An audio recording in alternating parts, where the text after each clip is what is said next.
समस्त जन कल्याणी निरतं करुणालयम् नमामि चिन्मयं देवं सद्गुरुं ब्रह्मवेद्वरं सद्गुरुं ब्रह्मवेद्वरं सदाशिवसमारम्भम् शङ्कराचार्यमध्यमाम् अस्मदाचार्यपर्यन्तम् वन्दे गुरो परम्परा वन्दे गुरो परम्परा।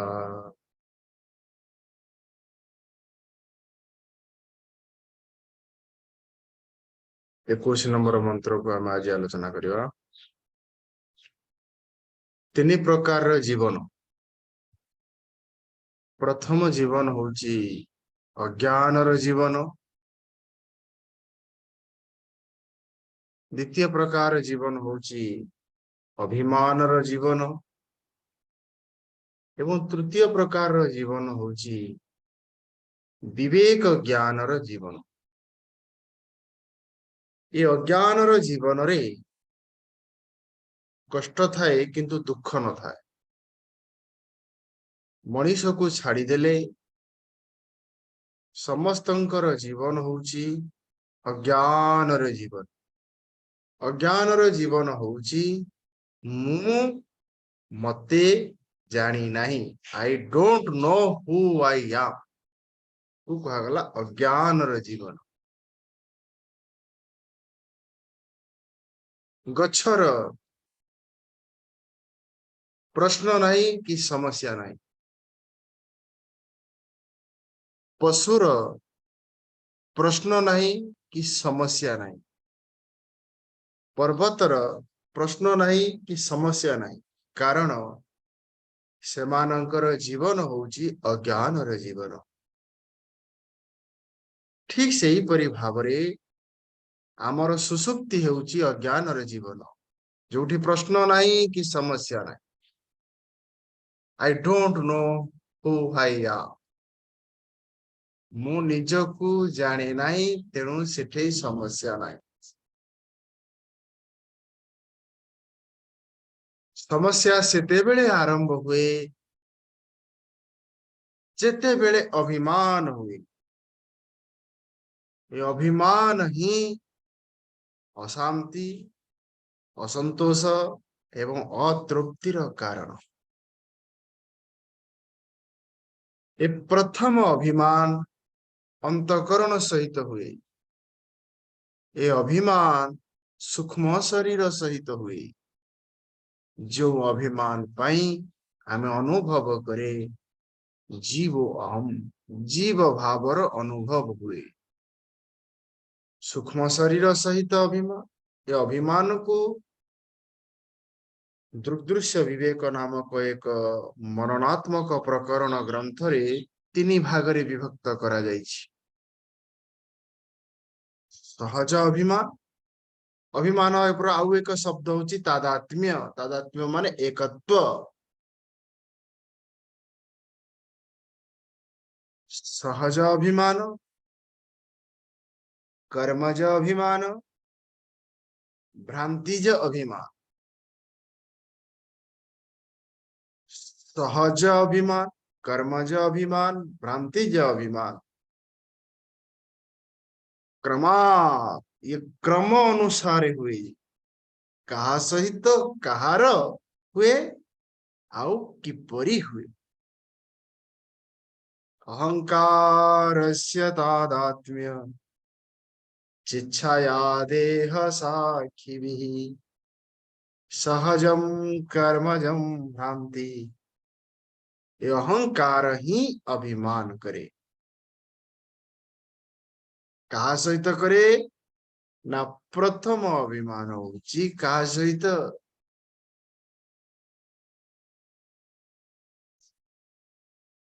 चिच्छया सहित। ଚିଚ୍ଛା ସହିତ ଯୋଉ ଅଭିମାନ ଏଟା ହଉଛି ସହଜ। ସାକ୍ଷୀ ସହିତ ଯୋଉ ଅଭିମାନ ଏଟା ହଉଛି ଭ୍ରାନ୍ତିଜ। ଶରୀର ସହିତ ଯୋଉ ଅଭିମାନ ଏଟା ହଉଛି କର୍ମଜ। ଏଇ ଯୋଉ ତିନି ପ୍ରକାର ଅଭିମାନ ଭିତରୁ ଦୁଇ ପ୍ରକାର ଅଭିମାନ ଆମର ନିୟନ୍ତ୍ରଣରେ ନାହିଁ। ଗୋଟିଏ ଅଭିମାନ ଆମ ନିୟନ୍ତ୍ରଣରେ ଅଛି, ଯୋଉଟା କହୁଛି ଭ୍ରାନ୍ତିଜ। ଏ ଭ୍ରାନ୍ତିଜ ଅଭିମାନକୁ ଆମେ ଦୂର କରିପାରିବା। କର୍ମଜ ଅଭିମାନ, କର୍ମକ୍ଷୟାତ, ତିନି ପ୍ରକାର ଅଭିମାନ। ଏ ଅଭିମାନ ଶବ୍ଦର ଅର୍ଥ ହଉଛି ଅଭିତଃ ମନ୍ୟତେ ଇତି ଅଭିମାନ। 21 ନମ୍ବର ଶ୍ଲୋକରେ ଭଗବାନ ଭାଷ୍ୟକାର ଆମକୁ କହୁଛନ୍ତି, ଦେହେନ୍ଦ୍ରିୟ ଗୁଣାନ କର୍ମାଣି। ଦେହ, ଇନ୍ଦ୍ରିୟ, କର୍ମ ଆଉ ଧର୍ମ, ଦିଟା ଶବ୍ଦ ଏଠି ପ୍ରୟୋଗ କରାଯାଇଛି। ଗୋଟେ ହେଲା କର୍ମ ଆଉ ଗୋଟେ ହେଲା ଧର୍ମ। କାହାର? ନା ଦେହ, ଇନ୍ଦ୍ରିୟ, ପ୍ରାଣ, ଅନ୍ତଃକରଣ। ଦେହ, ଇନ୍ଦ୍ରିୟ, ପ୍ରାଣ, ଅନ୍ତଃକରଣ ତଦ୍ଧର୍ମ ତତ୍କର୍ମ ଅଧ୍ୟସନ୍ତେ ଅବିବେକେନ। ତାଙ୍କ ଧର୍ମ ସହିତ ଅଭିମାନ ହେଇଯାଏ, ଆଉ ତାଙ୍କ କର୍ମ ସହିତ ବି ଅଭିମାନ ହେଇଯାଏ। ଧର୍ମ ସହିତ ଅଭିମାନ କଣ, କର୍ମ ସହିତ ଅଭିମାନ କଣ? ଧରାଯାଉ ଆଖି, ଆଖିର ଧର୍ମ ହଉଛି କଣ? ଆଖିର କର୍ମ ହଉଛି କଣ? ଗୋଟେ ଧର୍ମ ଆଉ ଗୋଟେ କର୍ମ। ଗୋଟେ ଦେହ, ଦେହର ଧର୍ମ କଣ, ଦେହର କର୍ମ କଣ? ଦେହର ଧର୍ମ ହଉଛି କଣ? ନା ଛଅଟା। ଅସ୍ତି ଜାୟତେ ବର୍ଧତେ ବିପରିଣମତେ ଅପକ୍ଷୀୟତେ ବିନଶ୍ୟତେ। ଇଏ ହଉଛି ଦେହ ଧର୍ମ। ଏ ଅହଙ୍କାର ଦେହ ଧର୍ମ ସହିତ ଅଭିମାନ କରିଦିଏ। ଏ ଅହଙ୍କାର ହେଇଯାଏ ଧର୍ମୀ, ଏବଂ ଏ ଦେହ ଧର୍ମର ସେ ଆଶ୍ରୟ ହେଇଯାଏ। କେମିତି? ନା ମୁଁ ମଣିଷ, ମୁଁ ମଣିଷ। ଏକୁ କୁହାଗଲା ଶାସ୍ତ୍ର ଭାଷାରେ ଧର୍ମୀ ଅଭିମାନ। ମୁଁ ବୃଦ୍ଧ, ଏକୁ କୁହାଗଲା ଶାସ୍ତ୍ର ଭାଷାରେ ଧର୍ମ ଅଭିମାନ। ଏଇପରି ଭାବରେ ଦେହ ଧର୍ମ ସହିତ ଅଭିମାନ ହେଇଯାଏ। ତାପରେ ତାପରେ ଦେହ କର୍ମ। ଦେହର କର୍ମ ମାନେ କଣ? ଦେଖିବା, ଚାଖିବା ହେଉଛି ଦେହର କର୍ମ। ଯେତେବେଳେ ଇଏ କର୍ମ ହଉଥାଏ, ତା ସହିତ ଇଏ ଅଭିମାନ କରିଦିଏ। ଦିଶିବା ହେଉଛି ଏକ ସ୍ୱାଭାବିକ କ୍ରିୟା, ଶୁଭିବା ହେଉଛି ଏକ ସ୍ୱାଭାବିକ କ୍ରିୟା। ଯେଉଁପରି ଭାବରେ ଶ୍ୱାସ କ୍ରିୟା, ପାଚନ କ୍ରିୟା, ସେହିପରି ଭାବରେ ଦିଶିବା ଏକ ସ୍ୱାଭାବିକ କ୍ରିୟା। ତା ସହିତ ଯେତେବେଳେ ଅଭିମାନ ହେଇଯାଏ, ସେ କହିବ ମୁଁ ଦେଖୁଛି। ଯେଉଁଠି ଅଭିମାନ ଥାଏ ସେଠି ଆସକ୍ତି ଥାଏ। ଆଜ୍ଞା ଦେଖନ୍ତୁ, ଏଇ ଶବ୍ଦକୁ ବି ହଉଛି ବେଦାନ୍ତର ମେନ୍ କନସେପ୍ଟ। ଏକୁ କୁହାଗଲା କନସେପ୍ଟ କ୍ଲାରିଟି। ତେଣୁ ବାରମ୍ବାର ଏକୁ ବିଭିନ୍ନ ଉପାୟରେ, ବିଭିନ୍ନ ପ୍ରକାରରେ କୁହାଯାଉଛି। ଅଜ୍ଞାନର ଜୀବନ, ଅଭିମାନର ଜୀବନ, ବିବେକ ଜ୍ଞାନର ଜୀବନ। ଏଟା ଏକ୍ସାମ୍ପଲ ଦିଆହେଲା କଣ? ଗଗନେ ନୀଳାଦିବ। ଯେଉଁପରି ଭାବରେ ଆମେ କହୁଛେ ନୀଳ ଆକାଶ। ଆକାଶ ଆଉ ନୀଳ। ଆକାଶ କେବେ ନୀଳ ନୁହେଁ, କିନ୍ତୁ ଆକାଶରେ ଆମେ ନୀଳ ରଙ୍ଗର ଆରୋପଣ କରିଦଉଛେ। ଠିକ ସେହିପରି ଭାବରେ ଅହଙ୍କାରରେ ଆମେ କର୍ତ୍ତୃତ୍ୱ, ଭୋକ୍ତୃତ୍ୱର ଆରୋପଣ କରିଦଉଛେ। ପ୍ରଥମ ଅଭିମାନ ଅନ୍ତଃକରଣ ସହିତ ଆତ୍ମାର ହୁଏ। ଅନ୍ତଃକରଣ ଏବଂ ଆତ୍ମାର ଯୋଉ ଏକତ୍ୱ, ତାକୁ ବେଦାନ୍ତ ଭାଷାରେ କୁହାଯାଏ ଚିତ୍ ଜଡ଼ ଗ୍ରନ୍ଥି ବା ହୃଦୟ ଗ୍ରନ୍ଥି। ୟାକୁ କୁହାଯାଏ ଜୀବ ଭାବ। ଏଇ ଜୀବ ଭାବର ପରବର୍ତ୍ତୀ ଅଭିମାନ ହଉଛି ଦେହାଭିମାନ।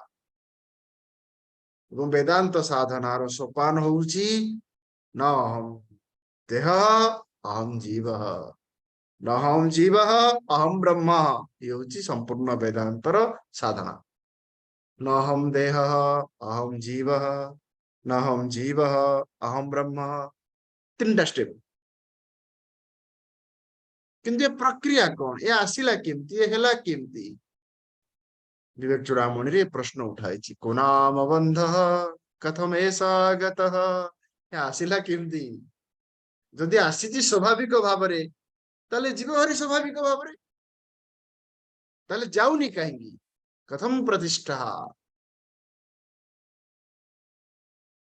तेणु विवेक द्वारा ही जीव विवेक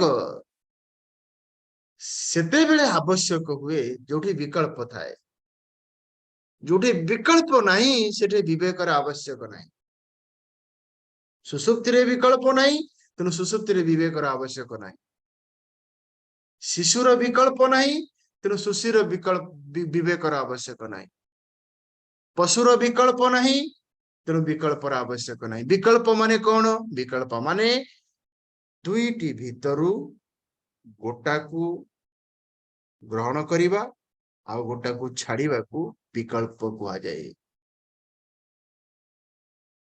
एका समय रे दीटा जिनिस अछि, दीटा जगह भोजी खाइबा को जीवा को, मु तो दीटा जगह को जाई परिबिनी, तेणु गोटे जगह को जीवी आ गोटा को जीविनी। कहला विकल्प कोउठी की जीवी कोउठी की जीविनी। गोटा को निर्णय करी निश्चय करिवार जो प्रक्रिया एक कहला विवेक। विकल्प नहीं तो विवेकर आवश्यक नहीं। शिशुर विवेक दरकार नहीं, पशुर विवेक दरकार नहीं, सुसुप्ति रे विवेक दरकार नहीं। ये विकल्प होची दी प्रकार। ये विकल्प होची दी प्रकार। उला जीवकृत विकल्प और ईश्वरकृत विकल्प। ईश्वरकृत विकल्प रे विवेकर आवश्यकता नहीं। कहीं ना ईश्वरकृत विकल्प रे संदेह न थाए। शब्द एवं शब्द भितर भेद अच्छी, विकल्प अच्छी, किंतु द्वंद्व नहीं। कुकुर शब्द एवं कोइली शब्द भितर भेद अच्छी किंतु विकल्प द्वंद्व नहीं। कुकुर भुकुथिबा समय रे जदि कोइलीटा राबे, कोइली कुकुर उपरे विरक्त हुएनी, तू गाई भुकिलु। काउर रूप एवं गाईर रूप अलग है पारे, रूप रूप भितर भेद अच्छी किंतु विकल्प अच्छी किंतु द्वंद्व नहीं। विकल्प द्वंद्व और विषाद, किंतु जीवकृत विकल्प रे तीनटा जिनिस अच्छी। विकल्प भी अच्छी, द्वंद्व भी अच्छी और विषाद भी अच्छी। तेणु विवेक दरकार। विकल्प है चॉइस, द्वंद्व है कंफ्यूजन, विषाद है डिप्रेशन। विकल्प है दी प्रकार। ईश्वरकृत विकल्प बिना आम बंची पारे। आंगुठी आंगुठी भितर भेद ईश्वरकृत। आखि एवं कान भितर भेद, आकाश वायु अग्नि जल पृथ्वी भितर भेद, कारण बिना विकल्प आम बंची पारे। जो विकल्प आमको बंचीबारे साहाय्य करे से विकल्प होची ईश्वरकृत। जो विकल्प आम बंचीबारे असुविधा करे से विकल्प होची जीवकृत। जीवकृत विकल्प होची समस्या एवं जीवकृत विकल्प होची कौन ना से होची मु आ मोर। मु आ मोर एको कुहागला अभिमान, जोटा कि 21 नंबर श्लोक रे कुहागला। वर्तमान 22 नंबर श्लोक रे कुहा जाउची जे अभिमानर कारण कौन। कौन से कारण जो कारण पाई अभिमान हो।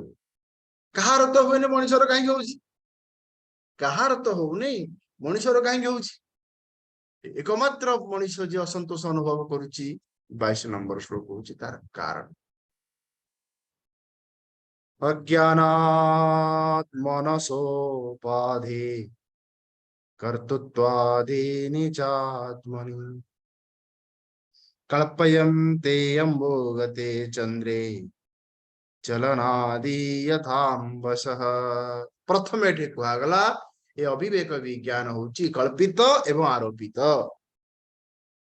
अविवेक ज्ञान होची कल्पित एवं आरोपित केमती ना अज्ञान अज्ञान एठी अज्ञान शब्दर अर्थ ज्ञानर अभाव नुहे। एठी अज्ञान शब्दर अर्थ आज्ञा लिखन्तु दया करी। एठी अज्ञान शब्दर अर्थ होची अपूर्ण ज्ञान मिथ्या ज्ञान। कारण सुसुप्ति होची कौन ना अत्यंत ज्ञान अत्यंत ज्ञान मिथ्या ज्ञान अदर्शन। पद्म पदाचार्य या पर जो भाष्य लिखिचंती से पर लिखिचंती वेदांत रे जेते बेले हमें अज्ञान शब्द को सुने इठी जो अज्ञान शब्द अज्ञानात् मानसोपाधि इठी अज्ञान शब्दर अर्थ होची अपूर्ण ज्ञान ज्ञानर अभाव नुहे। सुसुप्ति सुसुप्ति होची कौन ना अत्यंत ज्ञान जोठी अविवेक ज्ञान नहीं कि अभिमान नहीं। तत्र माता माता भवति पिता अपिता भवति अंध आनंद भवति धनी नहीं कि गरीब नहीं पुरुष नहीं कि स्त्री नहीं केही नहीं समस्त सुसुप्ति समस्तंकर समान जाग्रत समस्तंकर समान नहीं।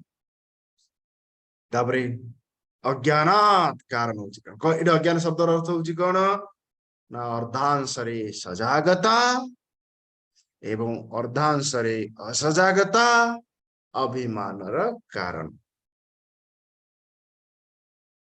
संपूर्ण सजागता अभिमान हबनी संपूर्ण असजागता अभिमान हबनी ये होची नियम।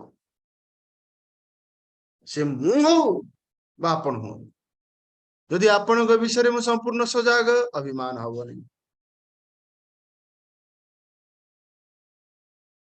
ठीक मानसोपाधि ये मन विषय रे अर्धांशरे सजाग एवं अर्धांशरे असजाग मन सहित अभिमानर कारण। सुसुप्ति समय रे संपूर्ण सजागता तेणु अभिमान नहीं कि असंतोष नहीं। कौन अभिमान हुए ना प्रथम अभिमान हुए I am knower of the thought. I am aware. I am knower. मु होची ज्ञाता। तापर अभिमान कौन हुए ना मु होची भोक्ता कर्तृत्व आदि च आत्मनि। I am knower. I am enjoyer. I am doer. मु होची ज्ञाता। I am knower of the mind. I am enjoyer of the mind. I am knower of the world. I am enjoyer of the world. कल्प्यन्ते अंबुगते चंद्र चलनादि यथाम्बसे जो परि भावरे आकाशरे भ्रमवशात बादल चली जाउथिबा समरे आमे जना पड़े ये चलनादि अंबुगते चंद्र चंद्र जाउची गति कोउथिरे अछि बादल रे किंतु आमे उपलब्धि करे कौन ठीक से ही परि भावरे।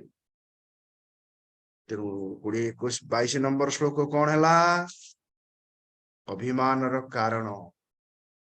21 नंबर श्लोक है कौन असंतोष ही एवं असंतोष कौन पे व्यक्ति अनुभव करे ना अभिमान पाई। 23 नंबर श्लोक राग इच्छा सुख दुखादि बुद्धम सत्यम प्रवर्तते सुसुप्तो नास्ति तन्नासे तस्मात् बुद्धेस्तु नात्मनः। सुसुप्तो नास्ति सुसुप्ति रे अभिमान नहीं कहीं सुसुप्ति होती अत्यंत ज्ञान संपूर्ण असजागता होती सुसुप्ति। समाधि रे भी अभिमान नहीं संपूर्ण सजागता तस्मात् बुद्धेषु तेणु ये जो ज्ञातृत्व भोक्तृत्व कर्तृत्व ये बुद्धि धर्म ये वस्तु धर्म नुहे प्रियता एवं अप्रियता वस्तुगत नुहे ये हूँ बुद्धिगत सुख एवं दुख वस्तुगत नुहे ये हूँ बुद्धिगत के सुंदर कथा कहु देखु राग इच्छा सुख दुखादि बुधौ धर्म न तो आत्मनः कौन सी वस्तु कौन सी व्यक्ति को सदा बेले प्रिय लगे नहीं कि कौन सी वस्तु कौन सी व्यक्ति को सदा बेले अप्रिय लगे नहीं सुख वस्तुर धर्म नुहे कि वस्तु धर्मी नुहे सुख एवं दुख राग एवं दुर्स्य द्वेष हेउछि बुद्धिगत आरोप वस्तुगत धर्म नुहे तस्मात् बुद्धि कहीं न सुसुप्ति रे ये रुहे नहीं वस्तु थाए नंबर 2 जाग्रत रे कौनसी वस्तु तू सब व्यक्ति कौनसी वस्तु सब व्यक्ति रा सदा बेले प्रिय हुए नहीं नंबर 3 कौनसी वस्तु सब व्यक्ति रा प्रिय हुए नहीं तीनटा हला लॉजिक प्रकाशो अर्कस्य त्वयस्य सत्यम अग्नयो तथा स्नता स्वभावो सचिदानंद नित्य निर्मलम आत्मनः जो परिभाव रे तीनटा एग्जांपल एठे दियागला प्रकाश प्रकाश अर्कस्य सूर्यंकर होची प्रकाश सत्यम सत्य मानेला शीतलता होची कार त्वयस्य अग्नयः उष्मता अग्निर होची उष्मता जलर होची शीतलता सूर्यर होची प्रकाश ये होची वस्तुर वस्तुगत धर्म स्वभावो सच्चिदानंद से परिभाव रे आत्मधर होची सच्चिदानंद सत माने ऑलवेज चित माने ऑलवेज अवेयर आनंद माने ऑलवेज हैप्पी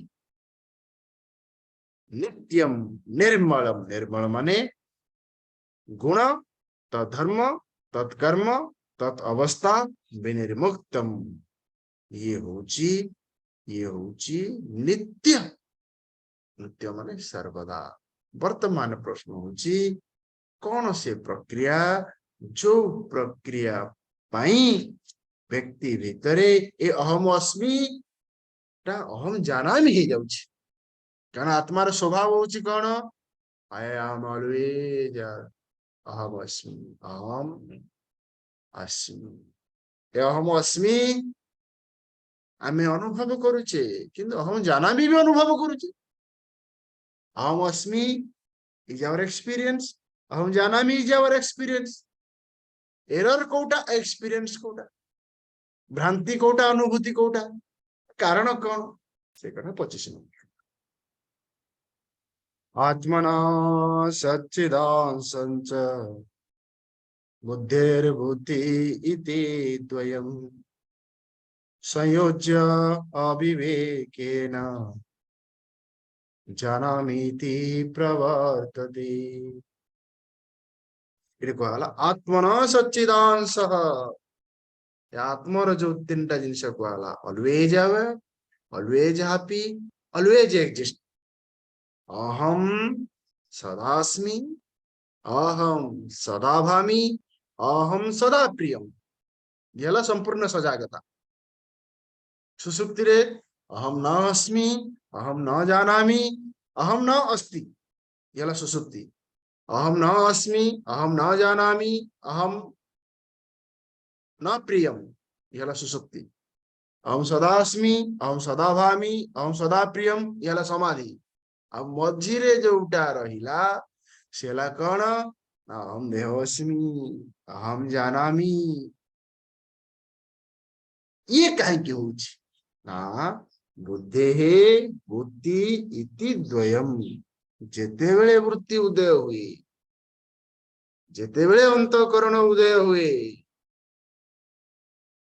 सेते बेले अभिमान हे जाए अंतःकरण लय हेले मु निजको भूली जा ଯେତେବେଳେ ବୃତ୍ତି ଉଦୟ ହୁଏ ସେତେବେଳେ ମୁଁ ନିଜକୁ ଭୁଲ ବୁଝେ।